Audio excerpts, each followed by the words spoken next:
வணக்கம். செய்தி வீச்சு உங்களை வரவேற்றுக் கொள்கிறது.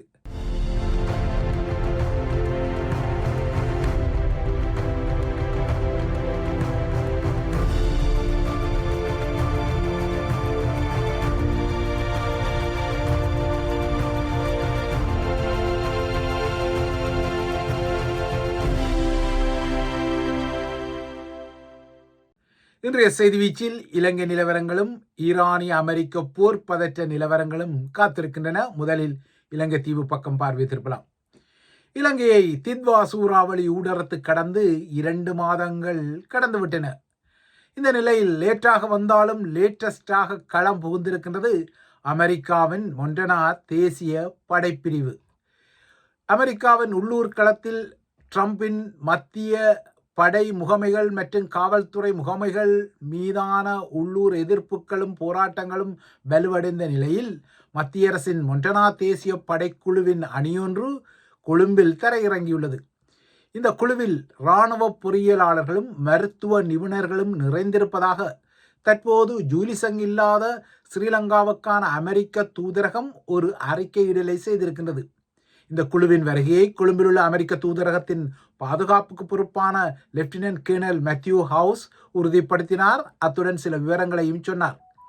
ஜூலிசங் பிரியாவிடை பெற்று சென்ற பின்னர் புதிய தூதராக கொழும்புக்கு எரிக் மேயர் ட்ரம்பின் பரிந்துரையுடன் பதவியேற்பார் என எதிர்பார்க்கப்படும் நிலையில் அந்த காலம் வரும் வரை ஸ்ரீலங்காவுக்கான அமெரிக்க தூதரகத்தை தற்போதைய துணை தூதர் ஜெயின் ஹோவெல் தான் ராஜதந்திர முகமாக கையாண்டு வருகின்றார். ஆனால் அவ்வாறாக ஜெயின் ஹோவெல் அமெரிக்க துணை தூதராக இருந்தாலும் இலங்கையில் தற்போது அமெரிக்காவின் மொண்டனா தேசிய படை களம் இறங்கியுள்ள விடயத்தை தூதரகத்தின் லெப்டினன்ட் கேர்னல் குரல்தான் உறுதிப்படுத்தி இருக்கின்றது, சொல்லி இருக்கின்றது. இது இலங்கையில் வாஷிங்டனுக்கு ராஜதந்திரத்தை விட படையத்தந்திரம்தான் முக்கியம் என்ற குறியீட்டு செய்தியாக கூட இருக்கக்கூடும். ஆனால் மொண்டனா தேசிய படைப்பிரிவு இப்போது களமிறங்கிய விடயம் தித்வா சூறாவளியை மையப்படுத்திய விடயமல்ல, மாறாக தித்வா சூறாவளி அடிக்க முன்னரான முதல் மாதத்தில், அதாவது கடந்த அக்டோபர் மாதத்தில் மொண்டனா தேசிய காவல் படைக்கும் ஸ்ரீலங்கா படைத்துறைக்கும் இடையில் ஒரு பாதுகாப்பு ஒப்பந்தம் செய்யப்பட்ட விடயம் நீங்கள் அறிந்த விடயம். இந்த ஒப்பந்தத்தின்படி எதிர்வரும் கோடை காலத்தில் அமெரிக்க படையினர் இலங்கையில் தற்காலிகமான முகாம்களை அமைக்கும் திட்டங்கள் எல்லாம் உள்ளடங்கியிருந்தன. ஆனால் இந்த ஒப்பந்தம் உருவான ஒரு மாதத்துக்கு இடையில் உண்மையான பேரிடர் மீட்புக்காக அமெரிக்க படையினர் களமிறங்க வேண்டிய நிலைமையை தித்வா என்ற சூறாவளி சடுதியாக இலங்கை தீவில் உருவாக்கியிருந்தது. அதாவது மொண்டனா ஒப்பந்தத்தின் கீழ் அமெரிக்க படையினர் பேரிடர் மீட்பு ஒத்திகைக்காக இந்த ஆண்டின் கோடை காலத்தில் களமிறங்க திட்டமிட்டிருந்தாலும் உண்மையான பேரிடர் மீட்பு பணிகளுக்காக அமெரிக்க படை தனது C-130 ரக சூப்பர் ஹெர்குலிஸ் சரக்கு விமானங்களுடன் பசிபிக் தீவான குவாமில் உள்ள அமெரிக்க தளத்திலிருந்து இலங்கைக்கு பறந்து செல்ல வேண்டிய நிலைமை கடந்த நவம்பரில் ஏற்பட்டிருந்தது. இலங்கை மீதான இந்தியாவின் ஆபரேஷன் சாகர் பந்துவுக்கு இடையில் அமெரிக்காவின் தித்வா மீதான ஆபரேஷனும் உபரியாக வந்தபடியே நீங்கள் அறிந்த விடயம். இந்த ஆபரேஷனுக்கு ஜப்பானில் உள்ள அமெரிக்க விமானப்படை தளத்தில் உள்ள ஈரூடக படையணியான மரைன் கார்ப்ஸ் அணியும் பங்களித்த விடயங்களெல்லாம் செய்தி வீச்சு கடந்த டிசம்பரில் விரிவாக உங்களுக்கு தந்திருந்தது. இந்த சூப்பர் ஹெர்குலிஸ் சரக்கு விமானங்கள் தமிழர்களின் பலாலியிலும் ஏறி இறங்கி இருந்த விடயமெல்லாம் நீங்கள் அறிந்த விடயம். இப்போது இந்தியாவையே தனது ஆபரேஷனை தனிய விட்ட நிலையில் அமெரிக்காவின் மொண்டனா அணி தித்வா சூறாவளியை மையப்படுத்தி இந்த வாரம் இலங்கையில் களமிறங்கியுள்ளது. அதுவும் அமெரிக்காவின் கண் அசைவுடன் உலக நாடுகளுக்கு கடன் வழங்குவதாக குறிப்பிடப்படும் IMF எனப்படும் அனைத்துலக நாணய நிதியத்தின் குழு தனது இலங்கை களப்பயணத்தை முடித்து அந்த நாட்டிலிருந்து கிளம்பிய நிலையிலும் IMFின் பெரிய இயக்குனர் அம்மணி கிறிஸ்டினா அடுத்த மாத ஆரம்பத்தில் இலங்கைக்கு செல்ல உள்ளதான செய்திகள் வெளியிடப்பட்ட பின்னணியிலும் அமெரிக்க இராணுவ பொறியாளர்கள் அதிகம் உள்ளடங்கிய மொண்டனா படை இப்போது இலங்கையில் களமிறங்கிய விடயம் உற்றுநோக்கலுக்குரியது. இந்த குழு எதிர்காலத்துக்கு வலுவான அமைப்புகளை இலங்கையில் உருவாக்கவே களம் இறங்கியுள்ளதாகவும் அதன் பிரிகேடியர் ஜெனரல் ட்ரெண்ட் கிப்சன் குறிப்பிடுகிறார். மொத்தம் மொண்டனா படைப்பிரிவின் இந்த களமிறக்கம் தித்வா சூறாவளியை மையப்படுத்திய மீட்புகளுக்காகவோ இல்லையோ அதற்கும் மேலான நோக்கங்களுக்காக இருப்பது வெளிப்படையாகவே தெரிகின்றது. உலக அரங்கில் ஈரான் மீது அமெரிக்கா ஒரு பெரும் அடியை வழங்குமா, மத்திய கிழக்கில் இந்த அடியால் ஒரு பெரும் போர் வெடிக்குமா என்ற பேசுபொருள் இருக்க, இலங்கையை நோக்கிய வாஷிங்டன் அதிர்வுகள் முன்னொருபோதும் இல்லாத வகையில் கமுக்கமாகவும் அமுக்கமாகவும் தொடர்கின்றன. அமெரிக்காவின் முக்கிய ராஜதந்திரியான அலிசன் ஹூக்கர் அண்மையில் இலங்கைக்கு சென்று அரசு தலைவர் அனுரகுமார திசாநாயக்காவுடன் பேசிய பின்னர் அமெரிக்க படைய பிரசன்னம் இலங்கையில் அதிகமாகவே தெரிகின்றது. அமெரிக்காவின் இந்த நகர்வுகளுக்கு பதிலாக சீனாவும் தனது உயர் முகங்களை அண்மையில் கொழும்புக்கு பறக்க வைத்தாலும் அதன் வெளியுறவு அமைச்சர் கூட ஸ்டெப் ஓவர் என்ற பெயரில் சில மணி நேரம் கட்டுநாயக்கால் நின்று அனுரவின் வெளியுறவு விஜித ஹீரத்துடன் அங்கேயே வைத்து குசுகுசுக்களை செய்தாலும் அமெரிக்க நகர்வுகளும் பதிலடியாக நடக்கத்தான் செய்கின்றன. ஆனால் ஒப்பீட்டு ரீதியாக அனுரகுமார அரசாங்கத்துக்கு சீனாவை விட அமெரிக்காவிலேயே அதிகம் தங்கி இருக்க வேண்டிய ஒரு நிலைமை உருவாகியுள்ளது. ஏனென்றால் IMF போன்ற நாணய நிதியம் போன்ற பெரு அமைப்புகள் அமெரிக்காவின் கண் அசைவுடன் தான் இலங்கைக்குரிய நிதி கையாளர்களை செய்யும் என்பது வெளிப்படையான ஒரு விடயம். இலங்கை தீவை மையப்படுத்தி வெளியரங்கில் இவ்வாறான ஆட்டங்கள் எல்லாம் இடம்பெற்று கொண்டாலும் ஸ்ரீலங்காவில் அனுரகுமார திசாநாயக்காவின் அரசாங்கத்தை விரட்டியடித்துவிட்டு ராஜபக்சேக்களின் அரசியல் வாரிசான நாமலை அரச தலைவராக்கினால்தான் இலங்கையை பாதுகாக்க முடியும் என்ற கம்பு சுழற்றல்கள் சண்டிய அட்மிரல் சரத் வீரசேகர வகையரா தொகையரா போன்றவர்களிடம் இருந்தும் வர தலைப்படுகின்றது. ஆனால் சண்டிய அட்மிரல் இவ்வாறு தமது தலை சஜித்தை புறந்தள்ளி நாமல்தான் ஸ்ரீலங்காவுக்குரிய அடுத்த அரசு தலைவர் என குறிப்பிட்டுக் கொள்வது சஜித் அணிக்காரர்களை சீட்டப்படுத்திக் கொள்ள, நாமலுக்கு தற்போது வெறும் 3% மக்கள் செல்வாக்கை இருப்பதால் சஜித் தான் உசத்தி, அவர்தான் அடுத்த அரசு தலைவராக பதவியேற்பார் என சஜித் அணி சொல்லிக் கொள்கிறது. எதுவாறோ இலங்கையின் முழு முதலாக தாம் கருதும் பௌத்த சாசனத்துக்காகவும் ஒற்றையாட்சிக்காகவும் தற்போது அரசாங்கம் எதிராக நடப்பதால் அதனை விரட்டியடிக்க வேண்டும் என ராஜபக்ஷ பங்காளி சரத் வீரசேகரா போன்ற முகங்கள் துள்ளிக்கொண்டாலும் கடும்போக்குவாதிகள் குற்றஞ்சாட்டிக் கொள்ளும் அளவுக்கு அனுர அரசாங்கம் ஒன்றும் பௌத்த சாசனம் மற்றும் ஸ்ரீலங்காவின் ஒற்றையாட்சிக்கு விரோதமான ஒரு அரசாங்கமே அல்ல என்பதை தமிழ் மக்கள் அறிவார்கள். மாறாக தமிழ் மக்களின் விடயத்தில் சிலுசிலுப்புக்கள் அற்று தனது இலக்கில் சேனங்கட்டிய குதிரையாக பயணிக்கத்தான் அனுரகுமார திசாநாயக்கா அரசாங்கம் விரும்புவதும் வெளிப்படையானது. ஏன் இன்று கூட இலங்கையில் தொடர்ந்தும் இழுவறியான ஒரு பேசுபொருளுக்கு உள்ளாக்கப்படும் நாட்டின் கணக்காளர் நாயகத்தின் தெரிவில், அதாவது ஆடிட்டர் ஜெனரலின் தெரிவில் அனுரகுமார திசாநாயக்கா ஸ்ரீலங்காவின் 4 முக்கிய பௌத்த பீடங்கள் அண்மையில் தனக்கு எழுதிய கூட்டு கடிதத்தில் குறிப்பிட்டபடி நாட்டுக்குரிய புதிய ஆடிட்டர் ஜெனரலாக பௌத்த பீடங்கள் விரும்பிக் கொள்ளும் தர்மபால கம்மன்பில என்ற முகத்தைத்தான் பரிந்துரைத்தாரா இல்லையா என்பதும் சுவாரஸ்யத்துக்குரிய ஒரு விடயமாக இருக்கக்கூடும். மகாநாயக்க தேரர்களுடன் இந்த விடயத்தில் அனுரவுக்கு டீலா நோடீலா என்ற தெரிவு இருந்த நிலையில் அனுர புதிதாக முன்மொழிந்துள்ள பெயர் எது என்ற ஆவல் இறுதி வரை இருந்தாலும் இன்று கூடும் அரசியலமைப்பு சபையில் இந்த விடயத்தில் இறுதி முடிவொன்று எடுக்கப்பட்டால் அந்த பெயர் எதுவென்பதை இன்று மாலையே இலங்கையர்களும் உலகப்பரப்பும் அறிந்து கொள்ள முடியும். ஆனால் இந்த பதிவு பதியப்படும் போது அரசியலமைப்பு பேரவை கூடிக்கொள்ளவில்லை என்பதால் இந்த முடிவு செய்தி வீச்சால் உங்களுக்கு இப்போதைக்கு வழங்க முடியாத ஒரு நிலைமை இருக்கின்றது. தமது தலையான அருண்ட இந்த ஆடிட்டர் ஜெனரல் நியமனத்தில் 4 முறை தனித்தனியாக 4 பேர்களை முன்மொழிவு செய்திருந்தாலும் அரசியலமைப்பு சபை வேண்டுமென்றே இந்த விடயத்தை இழுத்தடித்ததாக அனுரவின் தளபதிகளில் ஒருவரான அமைச்சர் பிமல் ரட்நாயக்கா குறிப்பிட்டிருக்கின்றார். இதற்கிடையே இன்று கூடிக்கொள்ளும் அரசியலமைப்பு சபை கூட்டத்தில் ஏற்கனவே அனுரவின் பரிந்துரைக்கு அமைய ஒரு இராணுவ கேணலுக்கு ஆதரவாக வாக்களித்ததாக சொல்லப்பட்ட விடயத்தில் சிக்கலை எதிர்கொள்ளும் தமிழரசு கட்சியின் ஸ்ரீதரன் இன்று பிரதமர் ஹரணி மற்றும் சபாநாயகர் ஜெகத் விக்ரமரத்ன ஆகியோரின் இணைத்தலைமையில் கூடும் இந்த அமர்வில் பங்கெடுத்துக் கொள்வாரா, அவ்வாறு பங்கெடுத்தால் அவர் எப்படி வாக்களித்துக் கொள்வார் என்பது இன்னொரு உபரியான சுவாரஸ்ய விடயம் என்பது வேறு விடயம். இந்த பொறுப்புக்கு ஒரு கேணல் தர அதிகாரியை அமர்த்த அனுர எடுத்த முடிவுக்கு ஸ்ரீதரன் ஆதரவு வழங்கியதான விடயம் இப்போது அவரது சொந்த கட்சியாலேயே அவரை வளையங்கட்ட வைத்திருப்பதும் நீங்கள் அறிந்த விடயம்.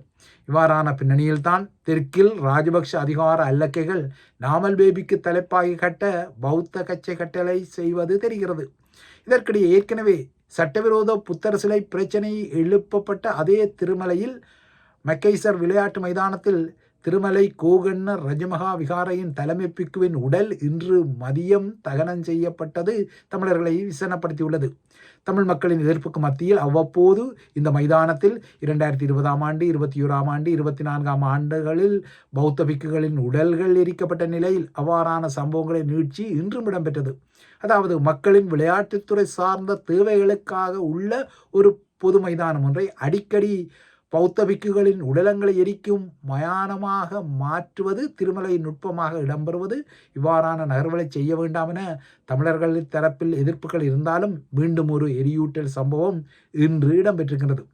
திருமலையைச் சேர்ந்த சைவ மத குருமாரும் வயது மூப்பில் மரணித்துக் கொண்டாலும் அவர்களுக்கெல்லாம் மைக்கேசர் மைதானத்தில் கிட்டாத இவ்வாறான எரியூட்டல்கள் பௌத்த காவிகளுக்கு கிட்டிக்கொள்வது சிஸ்டம் சேஞ்ச் அரசாங்கத்திலும் இதுவரை மாற்றமடையாத சிஸ்டமாக இலங்கையில் தொடர்வது தெரிகின்றது. இவை இலங்கையை மையப்படுத்திய விடயங்கள். அடுத்து உலக நிலவரங்களை நோக்கி கொண்டால், கீரிக்கும் பாம்புக்கும் சண்டை நடக்கப் போவதாக காட்டப்படும் மோடி மஸ்தான் வித்தை குறித்து நீங்கள் கேள்விப்பட்டிருக்க கூடும். இங்கு மோடி என குறிப்பிடப்படுவதற்காக இந்திய பிரதமர் நரேந்திர மோடியை நீங்கள் ஒருபோதும் இந்த விடயத்துடன் தொடர்படுத்திக் கொள்ளக்கூடாது. அதற்கு அப்பால் விடயங்கள் உள்ளன. கீரிக்கும் பாம்புக்கும் சண்டை ஒன்றை நடத்தி காட்டப் போவதாக கூறி இறுதி வரை அதனை நடத்தி காட்டாத நிலைமையே மோடி மஸ்தான் விஸ்தை என்ற சொலவடையால் குறிப்பிடப்படுவதொன்று. அந்த வகையில் இப்போது ஈரானுக்கும் அமெரிக்காவுக்கும் இடையிலான பெரும் போர் குறித்த ஊகங்களும் திகில் கதைகளும் இறுதியில் மோடி மஸ்தான் வித்தையாகத்தான் மாறுமோ என்ற ஒரு ஊகமும் இருக்கின்றது. அந்த வகையில் ஈரான் மீது ஒரு பெரும் தாக்குதலை நடத்த அமெரிக்கா பெரும் பில்டப்பை செய்து பரபரப்பாக இந்த விடயங்களை நகர்த்த அமெரிக்காவுடனான பேச்சுக்களுக்கு தனது நாடு தயாராக உள்ளதாகவும் இந்த பேச்சுவார்த்தை அச்சுறுத்தல்களின் நிழலில் நடக்கக்கூடாது எனவும் ஈரானிய வெளியுறவு அமைச்சர் புதியதொரு ஒலிவ் குலையை வாஷிங்டனுக்கு நீட்டியிருக்கின்றார். ஈரானுக்கும் அமெரிக்காவுக்கும் இடையிலான பதற்றங்களை தணித்துக் கொள்ள துருக்கி ஒரு சமாதான அனுசரணைக்கு தயாராகிய நிலையில் ஈரானின் இந்த கருத்து வந்திருக்கின்றது. இந்த நிலையில் அமெரிக்க இராணுவ நடவடிக்கையை ஈரான் தவிர்த்துக் கொள்ள வேண்டுமானால் 2 நிபந்தனைகளை அந்த நாடு நிறைவேற்ற வேண்டும் என டொனால்ட் ட்ரம்பும் புதியதொரு கருத்தை சொல்லியிருக்கின்றார். முதலாவது நிபந்தனை அணு ஆயுதங்களை தயாரிப்பது இல்லை என்ற உறுதிமொழியை தெஹ்ரான் வழங்க வேண்டும் எனவும், அதேபோல அரசாங்கத்தை எதிர்க்கும் எதிர்ப்பாளர்களை இல்லையென்றால் போராட்டக்காரர்களை கொலை செய்ய போவதில்லை என்ற உறுதிமொழியை ஈரான் வழங்க வேண்டும் எனவும் ட்ரம்ப் குறிப்பிடுகின்றார். இந்த உறுதிமொழிகள் வழங்கப்படாமல் விட்டால் ஈரான் மீதான தாக்குதலுக்கு சாத்தியங்கள் இருக்கும் என்ற ஒரு மறைமுக செய்தியையும் ட்ரம்ப் சொல்லியுள்ளார்.